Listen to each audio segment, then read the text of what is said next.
the length and width of a bar are given 19.5452 centimeter and 3.55 centimeter. What is the area of bar? बार का आपको area बताना है कि area जो है ना वो कितना है। एरिया आप फाइंड आउट करके बताएंगे कितना है। मैं ये बात कर रहा था कि आपने क्या करना है, हमेशा सिग्निफिकेंट फिगर्स के रूल्स को अप्लाई करके ही आंसर जो है ना ढूंढना है। वही आपने आंसर इस्तेमाल करना है जो सिग्निफिकेंट फिगर्स के रूल्स के मुताबिक हो। तो रूल्स जब एडिशन और मल्टीप्लिकेशन वाले प्रोसेस आते हैं तो क्या आ जाते हैं, पहले उस रूल पे डिस्कस कर लेते हैं कि रूल्स ये हैं, जब दो वैल्यूज मल्टीप्लाई या डिवाइड होंगे, इन दैट केस आपको जो डेटा में, डेटा सेट के अंदर आपको वैल्यूज दिए गए हैं, आपने उनको चेक करना है कि उनमें एक में कितने हैं, दूसरे में कितने हैं सिग्निफिकेंट फिगर्स। यहाँ पे हमने देखा इसमें 5 सिग्निफिकेंट है, इसमें देखा 3 सिग्निफिकेंट है। तो तय हो गया कि result must be written in the least in the data, क्योंकि यहाँ पे तो 2 वैल्यूज हैं, किसी में 3 हो सकते हैं, वॉल्यूम डिटरमाइन करना है 3 हो सकते हैं, किसी में 4 हो सकते हैं, किसी में ज्यादा भी हो सकते हैं।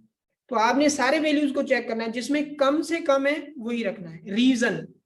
रीजन ये होता है कि अनसर्टेनिटी ऑलवेज प्रोपेगेट, अनसर्टेनिटी हमेशा बढ़ती है, कम नहीं होती।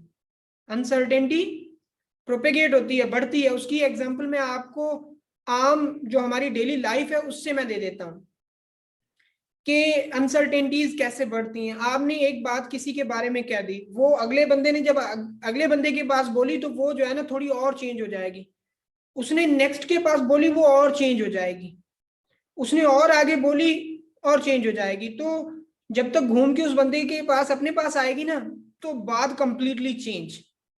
तो ये एक परफेक्ट एग्जांपल है आपको समझने के लिए कि जब आप वैल्यूज मल्टीप्लाई करें, ऐड करें, डिवाइड करें, कोई भी मैथमेटिकल प्रोसेस करेंगे, ये प्रोसेस है ना एक डेटा का आगे जाने का, तो यही मैथमेटिक्स में भी है। जब आप डेटा को प्रोसेस करेंगे तो अनसर्टेनिटी कभी भी कम नहीं होगी, बढ़ रही होगी। तो हमें अनसर्टेनिटी बढ़ के मिल रही है, इसका मकसद है सर्टेनिटी कम होके मिल रही है। सर्टेनिटी कम होना मतलब सिग्निफिकेंट फिगर्स का कम होना। तो हम कम नहीं करते, इससे भी कम नहीं करते, लेकिन जो कम तरीन है उसमें लिख देते हैं। सो दैट्स व्हाई ये बात हमारे पास कंफर्म है कि we have to write this into the how many significant figures, into the 3 significant figures. Result को हमने 3 सिग्निफिकेंट फिगर्स में ही लिखना है, इससे ज्यादा नहीं लिखना। ठीक है जी। तो मैं अब आंसर्स आपके लिए लिख देता हूं कि ऑप्शन ए है 69.0, ठीक है, सेंटीमीटर स्क्वायर। बी है 69.1 सेंटीमीटर स्क्वायर, ठीक है। सी ऑप्शन है हमारे पास 69.05 सेंटीमीटर स्क्वायर, और डी ऑप्शन है 69.05 एंड 46 सेंटीमीटर स्क्वायर। ओके जी, ये मैंने ऑप्शन सारे लिख दिए। तो ऑप्शन आपने चूज करना है, but before going on to the option पहले आपको तो करके देखनी पड़ेगी मल्टीप्लिकेशन, कि मल्टीप्लिकेशन आती असल में क्या है। जब मल्टीप्लिकेशन आप मल्टीप्लिकेशन का प्रोसेस करेंगे तो multiplication of 19.452 and 3.55 equal to 69.0546 ये आएगी, ठीक है, ये आएगा आंसर। जब ये आंसर आएगा तो अब आपने राउंड ऑफ करके देखना है कि कौन सा करेक्ट है। सर ये करेक्ट है जो आंसर डी इसमें, तो डी इज नॉट करेक्ट, ठीक है। डी क्यों करेक्ट नहीं है? Because it is not according to the significant figures, उनके रूल के मुताबिक नहीं है। जब उनके रूल के मुताबिक नहीं है तो फिर अब हम क्या करेंगे, अब इसको हमने सिग्निफिकेंट फिगर्स के मुताबिक लिखना है 3 में। तो 3 वाले ऑप्शन ही 2 है, एक ए एक बी है, ए और बी। इनमें से कौन सा करेक्ट हो सकता है वो पता चलेगा राउंडिंग ऑफ से। तो अब यहाँ पे आपने राउंड ऑफ कैसे करना है, आपको पता है to how many significant figures you have to round it off, आपको इसको कितने तक राउंड ऑफ करना है, जितने तक राउंड ऑफ करना है आप पहले तो वो एस्टिमेट लगाएं, 3 तक है इसको राउंड ऑफ करना है, ठीक है, ये 3 तक आपको राउंड ऑफ करना है। जब 3 तक राउंड ऑफ करना है तो आप ये चीज जहन में रखें कि आपने 1 बाय 1 ड्रॉप नहीं करने, 1 बाय 1 ड्रॉप नहीं करने, ऐसे नहीं कि इसको ड्रॉप करें फिर इसको ड्रॉप करें फिर इसको ड्रॉप करें फिर इसको ड्रॉप करें। मुझे याद पड़ रहा है कि मैंने लास्ट ईयर जो पढ़ाया था शायद इसी तरह से पढ़ाया था कि 1 बाय 1 ड्रॉप करें, but I came to know कि this is not the correct way. मुझे लगता है कि मैंने ऐसे पढ़ाया था, एग्जैक्टली मुझे याद नहीं, लेकिन मैं अब आपको कंफर्म ये चीज बता रहा हूं कि this is not the way.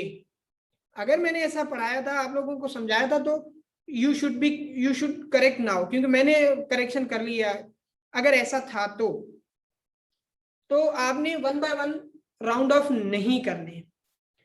क्यों? उससे क्या होगा, उससे क्या फर्क पड़ता है? उससे ये फर्क पड़ता है कि ये अनसर्टेन है, ठीक है ना, ये अनसर्टेन है क्योंकि अभी अभी हमने डिस्कस किया, ये अनसर्टेन है। अगर इसको राउंड ऑफ करके इसका वैल्यू एक आगे ऐड कर दिया, इसका मकसद है इसकी अनसर्टेनिटी आगे हमने भेज दी, फिर इसको राउंड ऑफ करें इसमें अनसर्टेनिटी ऐड हो जाएगी, फिर इसको राउंड ऑफ करें इसमें अनसर्टेनिटी ऐड हो जाएगी, तो वो तो अनसर्टेनिटी आगे जा रही है। तो इस वजह से हम क्या करेंगे कि जितने सिग्निफिकेंट तक हमें उसे महदूद करना है उसके अगले वाले को जस्ट देखेंगे, बाकी को नहीं। इनको हमें नहीं देखना, इनको नहीं देखना, जस्ट हमने किसको देखना है, हमने इसको नेक्स्ट को देखना है। 5 है, 5 है तो 5 के आगे क्या है, 5 है तो टाई हो गया, टाई हो गया तो अब नेक्स्ट को देखना है।